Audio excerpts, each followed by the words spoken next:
Hey, it's Russ and Lauren, and we are doing our weekly music discussion video. If you've joined the channel for the reactions or the product reviews on the weekend, we appreciate that. But please, by all means, make sure when you see these videos pop up, our just us sharing our opinions and thoughts on things, please help share those videos out on your social media. And if you would, if nothing else, drop a like on the video because that helps us out a great deal.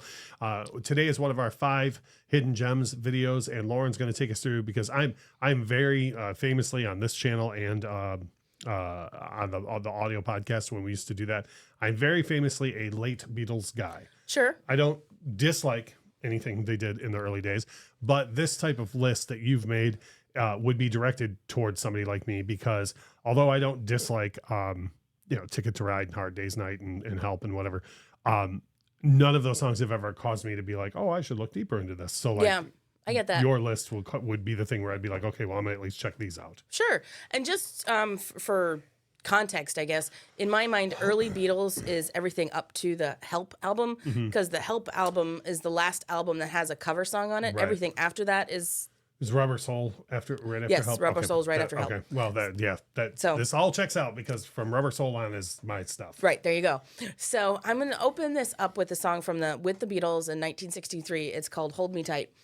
And what I love about this song is there's a very like hand clappy beat going on behind it and a fun little call and answer in the chorus. But the bridge is like completely different from the rest of the song. So you can hear right here, like on their second album, they're getting a little more complex with their song structure with this little tiny ditty right here.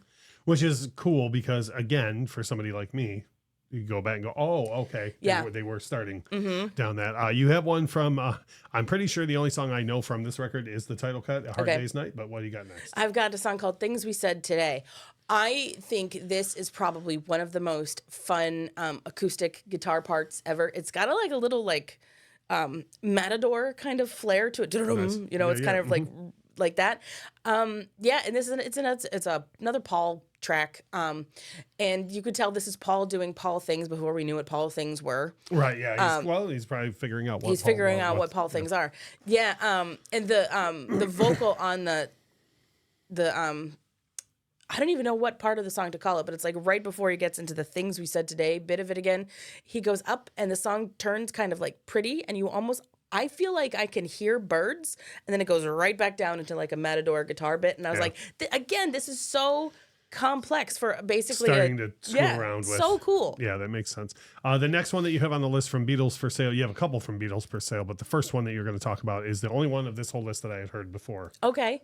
Before you started giving me everything for this. That's awesome. Yeah, this is a Babies in Black, and I'm a sucker for a song in 6/8.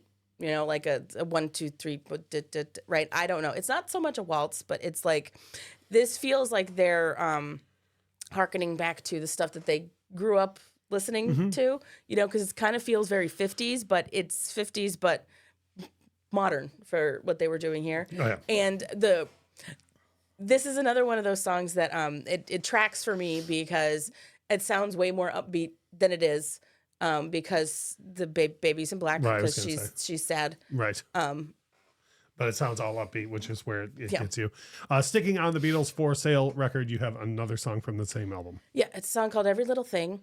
And I don't have a whole lot to say about this song other than the fact that I like this because you can tell that they were starting to experiment with different instrumentation because there's an awesome timpani part in this song. Nice. Boom, boom. It's probably George Martin. Oh, yeah.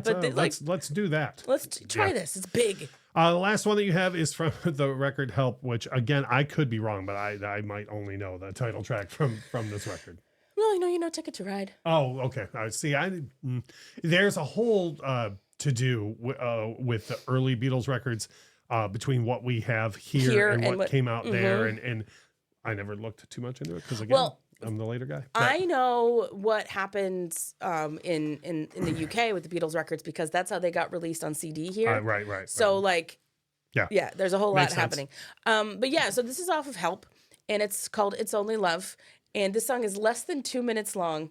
And it's John Lennon in that weird phase in his career where he kind of was not so much writing stuff with Paul, but it was before Lennon got kooky with the stuff that he was writing. This is just a very sweet, like, you know, I love you. And that's pretty much it. Which is cool. And again, we'll be doing more videos on this other topic later, but I have been playing quite a bit more pre Dark Side of the Moon Roger Waters for you. And it's quite a bit different songwriting style. And when you were just saying like this before he got kooky, it kind of made me think of that, where when Roger Waters was kind of figuring out exactly what he was going to eventually write about. And I feel like that's what this is. It's John being like, because later on we found out that John didn't want to hear No Silly Love Songs. He did not. But I will tell you, this song does have a fun little papa like groove to it, but it's not an aggressive papa.